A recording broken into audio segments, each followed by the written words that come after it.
ఉన్నప్పుడు Lakshmi film distributors అని విజయవాడలో ఉండేవాళ్ళు. అప్పట్లో ఇప్పట్లాగా బయింగ్ అలాంటివి లేవు. ఏరియాల వైజ్ కొనటం సినిమాలు లేవు, బయర్ సిస్టమ్ లేదు, ఓన్లీ డిస్ట్రిబ్యూషన్. అంటే డిస్ట్రిబ్యూటర్ అనేవాళ్ళు బెజవాడ నుంచి వచ్చి ఎవరెవరు ఏ సినిమాలు తీస్తారు, కథలు నచ్చితే కనుక ఆ కథకి ఇంత బడ్జెట్ ఇచ్చేవాళ్ళు.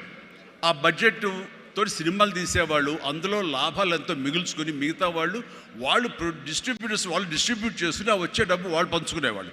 ఇది సిస్టమ్.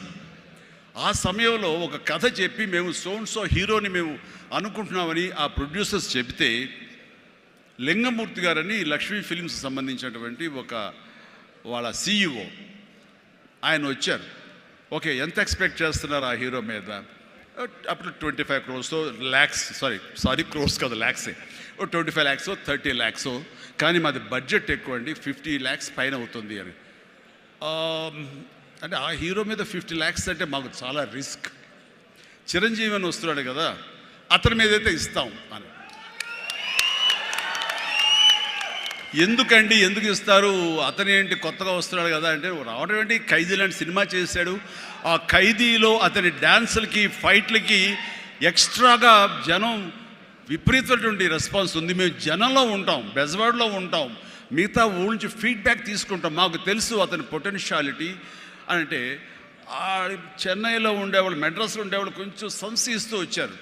కాదండి, ఇతనైతేనే 50 ఇస్తాం, వాళ్ళైతే మాత్రం 30 కంటే ఎక్కువ ఇవ్వలేము అని వాళ్ళు తేల్చి చెప్పిన తర్వాత ఆయన ఒక మాట అన్నాడు, సాంగ్స్ అండ్ ఫైట్స్ అనేవి అప్పటి వరకు మినీ ఇంటర్వెల్స్. స్మోక్ చేసేవాళ్ళు కానీ, లేకపోతే బాత్రూమ్ వెళ్ళేవాళ్ళు కానీ, లేకపోతే రిఫ్రెష్మెంట్స్ కోసం బయటికి టీ తాగడం వెళ్ళే వాళ్ళకి సాంగ్ రాగానే వాళ్ళు బయటికి వెళ్ళిపోయేవాళ్ళు. ఫైట్స్ అనగానే కొంచెం అసహనంగా ఉండి బయటికి వెళ్ళిపోయేవాళ్ళు, ఎందుకంటే అది డూప్ చేస్తున్నాడు రా, మధ్యలో క్లోజప్స్లో హీరో తప్ప, అండ్ సాంగ్స్లో ఏంట్రా అది, అలాగే ఉండేది కామెంట్స్. అని ఆయన చెప్పిన మాటలు ఇవి, నా మాటలు కాదు. ఆయన అన్నారు, కానీ అదే ఈ అబ్బాయి సాంగ్స్ అయితే కనుక ప్రొజెక్టర్ ఆపి మళ్ళీ రిపీట్ తోటి మళ్ళీ వేయండి అని అనిపించుకుంటున్నారు. ఇది మాకు కావాలి, ఇది మాకు డబ్బులు తెచ్చిపెట్టేది, కాబట్టి ఈ అబ్బాయి అయితే కనుక ఇంత ఇస్తాము అని తేల్చుకోవడంటే అప్పుడు వీళ్ళందరూ తప్పనిసరి, అంటే ప్రజలు కోరుకుంటున్నారు కాబట్టి, డిస్ట్రిబ్యూటర్స్ ఇన్సిస్ట్ చేస్తున్నారు కాబట్టి నాకు ప్రొడ్యూసర్ అప్పుడు నా వైపు చూశారు. అది పోయి ఏమైందంటే రామారావు గారి తర్వాత రామారావు గారి ప్రొడ్యూసర్లు ఎవరున్నారో అంతమంది ప్రొడ్యూసర్, దేవిప్రసాద్ గారు, చలసాని గోపి గారు, త్రివిక్రమ్ గారు, అండ్ వాట్నాట్ ఏడు నాగేశ్వరరావు గారు, ఇలాంటి నిష్ణాతులైన ప్రొడ్యూసర్లు అందరూ ప్రతిరోజు నా షూటింగ్లు ఎక్కడ జరుగుతున్నా, ఎవరితో జరుగుతున్నా, ఏ ప్రొడక్షన్ జరుగుతున్నా సరే వచ్చి నా దగ్గర కూర్చుని వాళ్ళందరూ కలిపి ఈవినింగ్ స్నాక్స్ తింటూ ఉండేవారు. అప్పుడు అనేది ఇది కదా నా బలం, ఇది కదా నేను సాధించుకున్నాను అని. రామారావు గారి ప్రొడ్యూసర్లు తిరిగి నాతో సినిమాలు తీస్తుంటే అది ఎనలేని బలం. నెంబర్ 1 హీరో అవ్వాలని అనుకున్న నాకు ఆ క్షణం అనిపించింది, ఎస్ అయ్యానని. ఒకసారి కాలర్ ఎగరేస్తే ఏమవుతుందో కూడా నాకు తెలుసు. అందుకనే అణిగిమణిగే ఉండాలి, ఎప్పుడు సబ్జ్యూడ్గానే ఉండాలి. నెంబర్ 1 అనేది నా మైండ్లో ఎప్పుడు పెట్టుకునేవాడిని కాను. స్వేర్ కష్టపడి పనిచేస్తే ఆటోమేటిక్గా ఆ నెంబర్ అట్లాగే ఉంటుంది తప్ప ఎక్కడికి పోదు. అదే నమ్మకంతో తప్ప నేను నెంబర్ 1 చెప్పుకుంటే అది నాతో నిలబడుతుందన్న నమ్మకం లేదు. మనం కష్టపడి అలాగే అదే విధంగా ముందుకు సాగుతూ ఉంటే కనుక ఆటోమేటిక్గా వస్తుంది. ఆ నెంబర్ 1 స్థానం అలా నిలబడి ఉంటుంది. అది గట్టిగా నమ్మిన వాడిని. ఇది ఎవరు చెప్పింది కాదు, నా అంతరాత్మ నాకు చెప్పింది కాబట్టి దాంతో ఫాలో అవుతూ వచ్చేవాడిని. అందుకని ఈ రోజున నేను సరదాగా ఎంటర్‌ప్రెన్యూర్‌షిప్ వెళ్ళది నేను నా సోత్కర్షం చెప్పకూడదు అనుకుంటున్నప్పుడు నేను ఏం పాయింట్ చెప్పాలని ఊరికనే గూగుల్ చేస్తే the key principles to become an entrepreneur, identify your passion. NCC తర్వాత నిర్దిష్టంగా నా ప్యాషన్ ఏంటో నాకు తెలిసి వచ్చింది, acting. And take calculated risk. నాన్నన్నారు, ఈ సినిమా ఇండస్ట్రీలో ఎవరు తెలియదు, నువ్వు వెళుతున్నావు, అది రిస్క్ కదరా, మరి అక్కడ ఎవరు రాణించకపోతే ఏం చేస్తారు? నాన్న రాణించకపోతే ICWAI ఆ కోర్సు చేస్తాను ఎగ్మూర్లో, అందులో సైమిల్టేనియస్గా చదువుతాను, టైం వేస్ట్ చేయను అంటూ పగలంతా ఫిలిం ఇన్స్టిట్యూట్, ఈవినింగ్ అయ్యేసరికి ఈ యొక్క ICWI ఎగ్మూర్ అని చెన్నైలో ఉండేది. ఆ ప్రాంతంలో ఆ ఇన్స్టిట్యూట్లో నైట్ కాలేజీ చదివేవాడిని. ఒక 6 months అయిన తర్వాత చాలా కష్టమైపోయేది. నైట్ నిద్ర లేకుండా, పగలేమో ఈ ఫిలిం ఇన్స్టిట్యూట్లో అనుకున్నది చేయలేక, నెమ్మదిగా నా ఇంట్రెస్ట్ స్ట్రెంగ్తన్ అవుతుంది, నాలో బలమైనటువంటి నమ్మకం ఏర్పడుతుంది, ఖచ్చితంగా రాణించగలన్న బలంతో వేసారంటే దీన్ని తెలియకుండా నేను వదిలేశాను. అది అలాగా. సో ఆ రిస్క్ తీసుకున్నాను నేను చెన్నై వెళ్ళి. Set clear achievable goals. Yes, నాకున్న టాలెంట్ డ్యాన్స్ అచీవ్ చేయగలను, నాకు టాలెంట్ ఒరిజినల్ ఫైట్స్ చేయగలను. Yes, I can do that. Performance ఇవ్వగలను. ఆ ఇవ్వటంలో పాటు ఒకే మాస్ మాస్ మాస్ అంటే ఎప్పటికైనా బోరు కొడుతుంది. అలా కాదు, అంటే డిఫరెంట్ డైరెక్టర్స్ని నమ్ముకున్నాను నేను, డిఫరెంట్ కథలను నమ్ముకున్నాను. ఒక పక్క నుంచి ఖైదీ సినిమా చేస్తే, మరో పక్క నుంచి నేను మంత్రి గారి వియ్యంకుడు సినిమా చేశాను. College students, young lad, love subject చేశాను. రెండు కలిపి ఒక వారంలో రిలీజ్ అయింది. మీరు కావాలంటే గతంలోకి వెళ్ళి ఆ ఖైదీ రిలీజ్, నెక్స్ట్ మంత్రి గారి వియ్యంకుడు చూడండి. 1 week. రెండు, ఒకటి సూపర్ డూపర్ ఫినామినల్ హిట్, ఒకటి సూపర్ హిట్ అయింది మంత్రి గారి వియ్యంకుడు. ఆ తర్వాత శుభలేఖ, ఒక డిగ్నిటీ ఆఫ్ లేబర్, మన మహానుభావుడు విశ్వనాథ్ గారి డైరెక్షన్లో సినిమా చేశాను. ఆ తర్వాత ఇదే కాదు, చిన్నపిల్లల్ని అలరించేలాగా, ఇందులో చాలామంది చిన్నప్పుడు చూస్తుంటారు చంటి అబ్బాయి.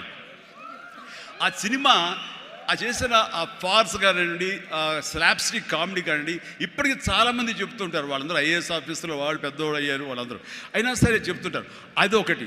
ఇట్లాగా వైవిధ్యమైనటువంటి క్యారెక్టర్స్, స్వయం కృషి కానివ్వండి, యాక్షన్ సినిమాలు కానివ్వండి, రాఘవేంద్రరావు గారి గ్లామర్ క్యారెక్టర్స్ కానివ్వండి, కోదండరావు రెడ్డితో చేసిన కామెడీ కమర్షియల్ సినిమాలు కానివ్వండి, గోపాల్తో చేసినటువంటి ఫ్యాక్షన్ సినిమాలు కానివ్వండి, అట్లాగా ఒకటా రెండా అలాగా మన ఇది మా బావగారు బావన అలాంటి సబ్జెక్టులు కానీ, ఒకటే ఇలా ఇంద్ర ఇలాంటి సబ్జెక్టులు అందరూ చూస్తుంటే కనుక నాకు అనిపించింది, అన్ని రకాలుగా నాకున్నటువంటి టాలెంట్స్ని అన్ని పక్కలకి వ్యాపింప చేశాను. అంటే అంతమంది ప్రేక్షకుల్ని ఈ రోజున మహిళా ప్రేక్షకులు వచ్చి ఆప్తుల్లాగా వచ్చి నన్ను ప్రేమించిన లేడీసే కాదు, యంగ్స్టర్సే కాదు, పసిపిల్లలే కాదు, పెద్దవాళ్ళే కాదు, ధనికులే కాదు, ప్రతి ఒక్కళ్ళు క్లాస్ మాస్ వాళ్ళు వీళ్ళు అందరూ ఇంతమంది ప్రేమించారు. కాబట్టి ఈ రోజున ఇంతమంది నేను ఆస్తిగా చేసుకున్నాను, ఇంతమంది ప్రేమ పొందే అదృష్టం ఆ భగవంతుడు కల్పించగలిగాడు.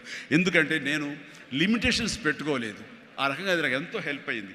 అలాగా delivery, high quality work, constantly market understanding. Yes, ఈ రోజున ఒకటే రకమైన డ్యాన్స్లు వేస్తుంటే కనుక బోరు కొట్టచ్చు. సో ఏం చేద్దాం, డ్యాన్స్లో కానీ ఫైట్స్లో కానీ వైవిధ్యం ఎలా తీసుకొద్దాం అనుకున్నప్పుడు, ఫారిన్ వెళ్ళినప్పుడు నా భార్యతో పిల్లలతో ఎంజాయ్ చేయడం కాకుండా అక్కడ దొరికేటువంటి వైవిధ్యమైన డ్యాన్స్ క్యాసెట్స్ తీసుకొచ్చేవాడు, VHS క్యాసెట్స్. అందులో మైకేల్ జాక్సన్ ఉండేవి. అప్పుడు ఇక్కడ ఇండియాలో VHS క్యాసెట్లు కానీ VHS ప్లేయర్స్ కానీ ఉండేవి కదా, వీడియో ప్లేయర్స్. అవి తీసుకొచ్చి ఒక ప్లేయర్ కొనుక్కొచ్చి అవి చేసుకునేవాడిని, అవి డ్యాన్స్ మాస్టర్లు చూపించేవాడిని. అదే ఈరోజున డిస్కో డ్యాన్సులు కానివ్వండి, బ్రేక్ డ్యాన్సులు కానివ్వండి, వేవ్ డ్యాన్సులు కానివ్వండి, ఇలాంటి డ్యాన్సులు రావడానికి నేను వైవిధ్యంగా ఉండాలని ఎప్పటికీ పరితపిస్తూ ఉండేవాడిని. వాళ్ళ మొనాటినిగా ఫీల్ అయ్యేలా చేసేవాడిని కాదు. అది ఫైట్స్లో కూడా అదే విధంగా ఉండేది. And then critically important is understanding your target audience and customers. So మారుతున్నటువంటి కాలానికి అనుకూలంగా ఆడియన్స్ టేస్ట్ మారుతుంటే మనం కూడా మన సినిమా కథాంశాలు మార్చుకోవాలంటూ ఆయా కథకులతో కూర్చుని ఇంటరాక్ట్ అవుతూ వాళ్ళని మార్చుకుంటూ అప్లోడ్ మార్చుకుంటూ జగదగ వీడు, అతిలోక సుందరి, అన్నయ్య అనే సినిమా, సెంటిమెంట్ సినిమా, హిట్లర్ అనే సినిమా, మాస్టర్ అనే సినిమా, రెస్పాన్సిబిలిటీ సినిమాలు, మెసేజ్ ఓరియంటెడ్ సినిమాలు ఇస్తూ ఆ రకంగా మోసపోసే సినిమాల నుంచి నేను బయటికి రావడం జరిగింది. And know that your product won't appeal to everyone and conduct market research and continuously learning. ఇప్పుడు సినిమా, చిరంజీవి సినిమా అంటే అందరూ లైక్ చేసేవాళ్ళు అందరిని అనుకోకూడదు. కొంతమంది డిస్లైక్ చేసేవాళ్ళు ఉంటారు. కానీ డిస్లైక్ చేసేవాళ్ళని కూడా మనం ఇంప్రెస్ చేయాలి అంటే కనుక మనం ఏ విధంగా మన యాక్టింగ్లో మార్పులు చేర్పులు చేసుకోవాలి అనుకుంటాడు. ఇక్కడ ఉన్నటువంటి కొంతమంది ఇండస్ట్రీలో, సార్ మీ సినిమాల్ని దొంగతనంగా చూసేవాళ్ళం సార్. ఇదేం కర్మయ్యా, దొంగతనం ఎందుకు, ధైర్యంగా చూడొచ్చు కదా అంటే, లేదు సార్ అలా చూస్తే మా వాళ్ళు కొంతమంది ఎందుకురా సినిమాలు అంటే అవేనా అని అనేవాళ్ళు సార్. అదేంటయ్యా సినిమాలకు కూడా తేడా చూపిస్తారా? అవును సార్, అందుకని మీ సినిమాలు, మీ డ్యాన్సులు అంటే మాకు ఇష్టం సార్.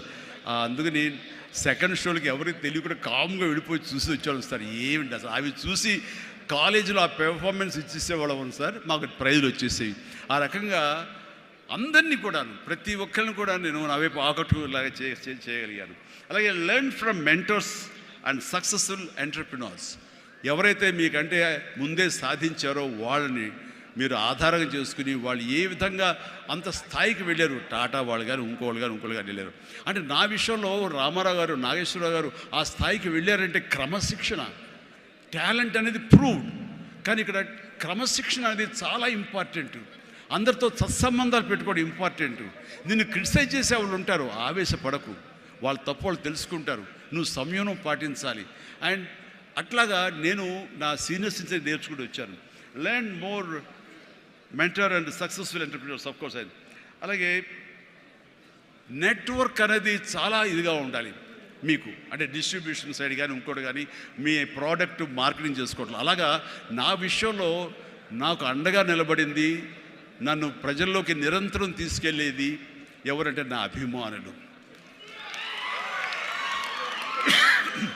మీ ఎంటర్ప్రినర్స్కి ఎలాగైతే కనుక నెట్వర్క్ ఉంటుందో, అబ్జర్వ్ చేసుకుంటారో, డిస్ట్రిబ్యూషన్ ఉంటుందో, మార్కెటింగ్ స్ట్రాటజీస్ ఉంటాయో, అలాగా నా అభిమానులు ఎప్పటికప్పుడు నాకు అండదండలు అందిస్తూ కొండంత అండగా నిలబడ్డారు. వాళ్ళు నా కోసం ప్రాణం ఇచ్చే లెవెల్కి వాళ్ళు ఉన్నారు. నేను అన్నాను, మీరు నాకు ప్రాణం ఇవ్వక్కర్లేదు, మీ యొక్క సహాయ సహకారాలతో రక్తం ఇచ్చి ప్రాణాలు నిలబెట్టండి అన్నాను. ఆ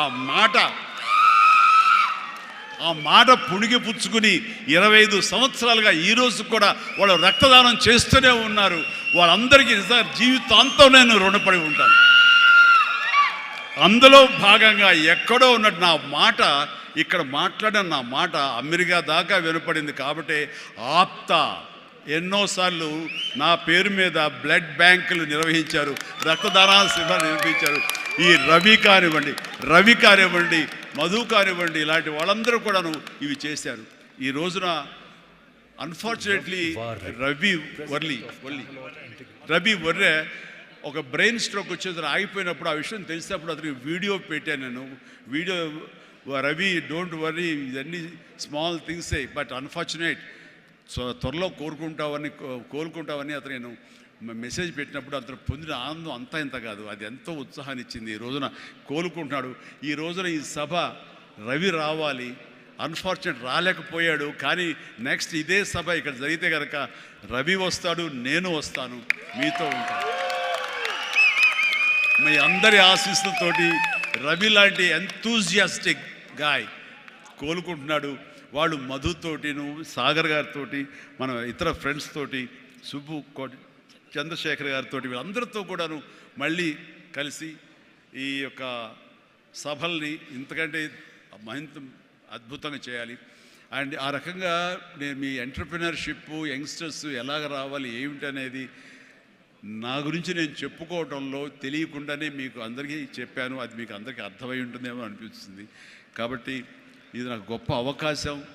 ఈ తీరుగా, ఈ రీతిగా, ఇదే విధంగా మనం వెళ్ళగలిగితే కనుక ఎవ్వరికి అడ్డుండదు. ఇక్కడ ఒక్కొక్కరు ఒక్కొక్క గ్రేట్ ఎంటర్ప్రినర్స్ అవుతారు. ప్రతి ఒక్కళ్ళు మీ సలహాలు, సంప్రదింపులు మీ సీనియర్స్ తోటి మీరు ఆయా సమయంలో ఇంటరాక్ట్ అవుతూ what to do, what not to do, how to go about it అనేది మీరు తెలుసుకుంటూ ఎప్పటికప్పుడు మీరు అప్డేట్ చేసుకుంటూ, రిస్క్ ఉంటుంది, బట్ మన జీవితాలు కొలాప్స్ అయ్యేలాగా మాత్రం రిస్క్ వద్దు. కానీ మీడియం రిస్క్ తీసుకుంటూ మీరు ముందుకు వెళ్ళకపోతే అభివృద్ధి ఉండదు. ఛాలెంజ్ సినిమా ఎంతమందికి ఇన్స్పిరేషన్ వచ్చింది అంటే, ఆ రోజుల్లో ఏమి చేయాలరా అని తొయ్యనంటే వాళ్ళకి ఆ సినిమా ఒక దిక్సూచిలా ఉండి, ఈవెన్ మనం కూడా అచీవ్ చేయగలం అనే నమ్మకం వచ్చింది. అలాగా సినిమాల ద్వారా ఇతోధికంగా నేను చాలామందికి మార్గదర్శకంగా నిలబడ్డాను, ఇన్స్పిరేషన్గా నిలబడ్డాను.